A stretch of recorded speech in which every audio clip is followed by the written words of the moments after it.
Est-ce que tu connais quelqu'un qui rank très bien sur Google, peut-être même sur les IA maintenant, mais qui galère à faire du business?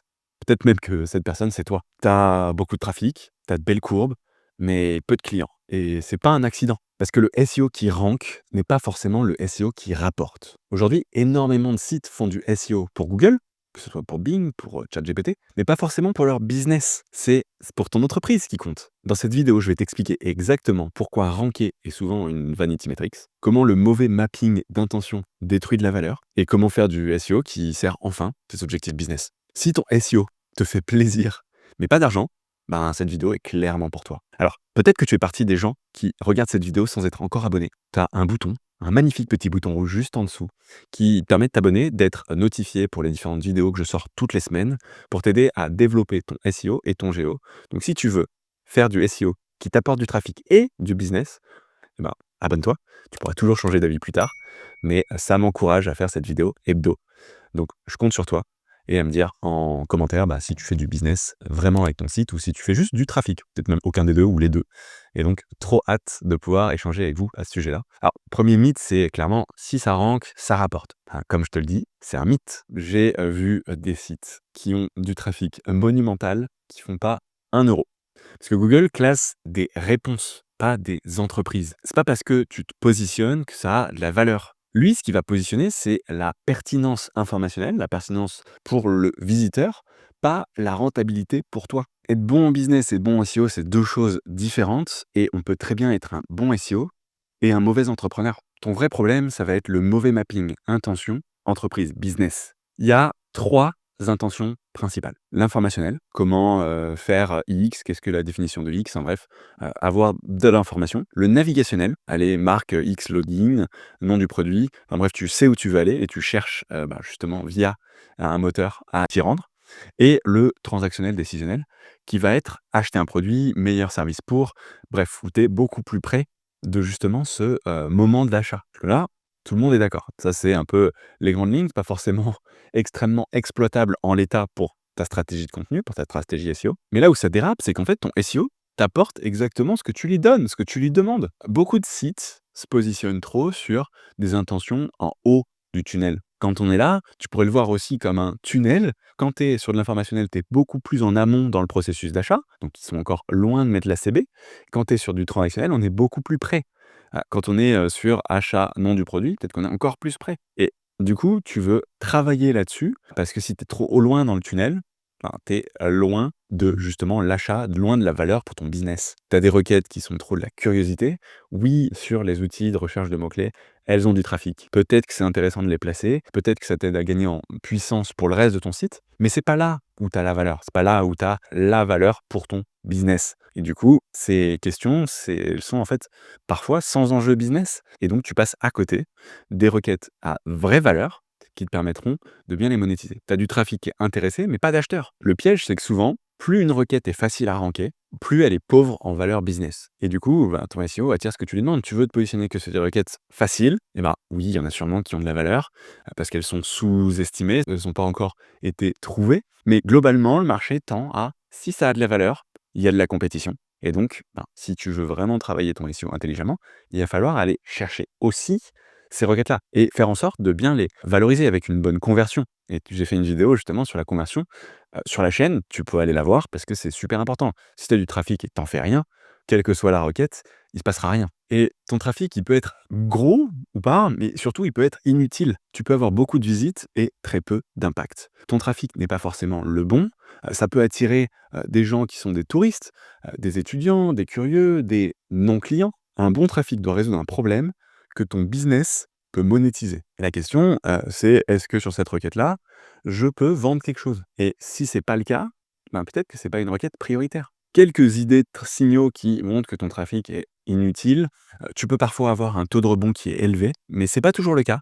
Mais si les gens repartent, c'est qu'ils ont eu leur info et ils sont pas là pour interagir avec ton site, avec ta marque, avec ton entreprise. Ils peuvent au contraire rester assez longtemps avec un temps sur le site correct, mais pas passer à l'action, avoir aucune action mise en place et même aucune conversion indirecte, hein.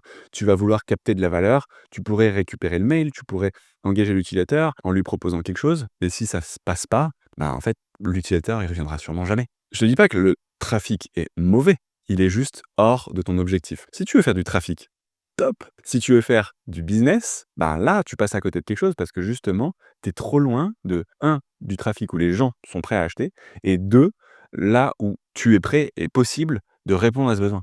Parce que ton entreprise ne peut pas tout proposer. Ben, tu veux des gens qui sont prêts à acheter ce que tu es prêt à proposer. Et sur tous les réseaux sociaux où tu peux te trouver, tu vas voir des courbes magnifiques. Mais c'est souvent des vanity metrics. Ces vanity metrics, c'est des chiffres qui concrètement ne changent pas grand-chose. Oui, ce pan, que tu as en bas, c'est ça, c'est faire le beau, avec des choses qui flattent l'ego, mais qui flattent pas ton compte bancaire. Tu vas avoir tes positions. Alors oui, être premier sur une requête sans trafic, aucun intérêt, même avec du trafic, mais qui fait pas d'argent, aucun intérêt. Avoir beaucoup d'impressions, avoir des sessions, des pages vues, des clics, bref, tous ces éléments-là, c'est des métriques de SEO, mais c'est pas des métriques de business. Et à la fin de la journée, c'est pas tes métriques de SEO qui payent ton loyer et qui payent tes factures. Ce que tu dois regarder vraiment, au contraire, c'est combien ça génère de leads qualifiés, combien ça fait de conversions, même assistées, parce qu'elles n'ont pas forcément besoin que ce soit le seul canal pour que ça serve le principe, la conversion, la croissance de ton entreprise en tant que telle. Quels sont les classements sur les requêtes à forte intention et qui vont être liés du coup aux 2 éléments dont je te parlais juste avant? Quelles sont les valeurs par page? Et ça, tu peux le faire notamment avec Google Analytics. J'ai fait une vidéo dédiée sur la chaîne qui te montrera comment mettre en place efficacement Google Analytics pour ton site et t'aider à mesurer les résultats de tes campagnes marketing par rapport aux chiffres que ça te génère. Pas juste: «Ah bah oui, j'ai eu, tant de sessions sur ma page». Super! Mais est-ce que ça fait du business? Est-ce que ça fait du chiffre d'affaires? Est-ce que ça fait de la rentabilité? Et un SEO rentable va accepter de perdre du trafic pour gagner de la valeur. Bon, une fois qu'on a dit tout ça, comment tu reprends ton site ou alors comment tu lances un site pour faire du SEO qui rapporte vraiment? Eh ben, premièrement, ça va être de partir du business et non pas du mot-clé. On fait trop souvent ça en SEO. Tu vas vouloir un, définir tes objectifs business. Comment je gagne de l'argent? Sur quoi je veux être choisi? Ensuite, tu regardes quelles sont les intentions de tes clients. À quel moment l'utilisateur est-il prêt à acheter? Et à partir de là, tu vas trouver les mots-clés et les contenus. Quels sont les termes qu'ils recherchent à ce moment précis? Et là, tu sais que tu vas avoir les contenus qui vont être proches, justement, du moment de passage à l'action, du moment de passage à l'achat. Ou alors, pour être contacté parce que c'est un lead que tu vas aller closer derrière manuellement. Un SEO qui performe, c'est un SEO qui commence par le business, pas par la SERP. Alors oui, il faut se coller à la SERP et il faut regarder ce que les SERP proposent, ce que les gens cherchent, mais c'est l'adéquation entre ce que toi tu proposes et comment ça va servir ton entreprise pour être présent. Et du coup, une fois que tu as défini où est-ce que tu voulais être, bah là, tu vas pouvoir travailler, là, tu vas pouvoir optimiser avec Serpentix pour créer les contenus optimaux qui vont faire la différence et t'aider à te positionner. Et tu vas vouloir mapper les intentions à des objectifs clairs. On a vu tout à l'heure 3 grandes catégories d'intentions: l'informationnel, le comparaison, le décisionnel. Et ben en fait, ça correspond à des moments différents dans le processus d'achat d'un utilisateur. Quand tu es informationnel, là, tu es vraiment sur de l'éducation, de la notoriété, de l'autorité. Tu es loin de l'achat. Quand tu es au contraire plus en milieu du tunnel de comparaison, là, ils cherchent de la qualification, ils cherchent à voir si le produit correspond et donc tu vas vouloir encore plus capturer du lead pour faciliter la descente dans le reste de l'entonnoir. Et dans le décisionnel, le transactionnel, là, tu vas aller chercher de la conversion, de la vente et tu vas avoir du coup des pages, des types de pages différents et tu vas avoir des offres différentes à ces différents moments. Tu peux pas proposer un bouton «j'achète tout de suite» sur une phase où il cherche de l'information sur peut-être même le problème dont tu n'es pas encore conscient. Il faut adapter ton message à chaque étape de, à quel point le prospect est chaud ou pas dans sa recherche d'informations. Et ça, c'est valable sur Google, mais aussi dans les IA, hein, sur ChatGPT et équivalent.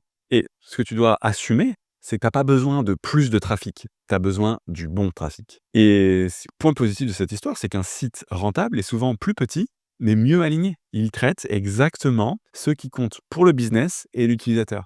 La symbiose, l'adéquation parfaite entre ce que les gens cherchent au bon moment dans leur processus d'achat et qui correspond exactement à ce que tu peux proposer. Ce que tu dois retenir pour que ton SEO soit orienté business, c'est que un, le SEO, c'est pas un concours de position, c'est un levier stratégique, c'est un canal d'acquisition. Alors oui, c'est beau entre SEO de pouvoir dire: «Ah ouais, mais je suis premier sur cette requête». Trop bien, mais c'est pas ça qui te fait manger à la fin de la journée. Si ton SEO flatte ton ego, mais pas ton chiffre d'affaires, c'est pas un succès. Et ton SEO commence par le business, pas par la SERP. Évidemment, il va falloir s'y intéresser, mais c'est pas tout. Le plus important, c'est que ranker, c'est bien, mais convertir, c'est mieux. Et dis-moi en commentaire si, ton SEO, bah, pour l'instant, flatte plutôt ton ego ou alors au contraire, ben, développe réellement ton entreprise. Il te reste à mettre un like, à t'abonner à la chaîne, ça m'encourage à faire cette vidéo hebdo. Si tu as besoin d'aide, envoie-moi un message, tu trouveras mon mail un peu partout sur Serpentix et je te dis à mercredi prochain.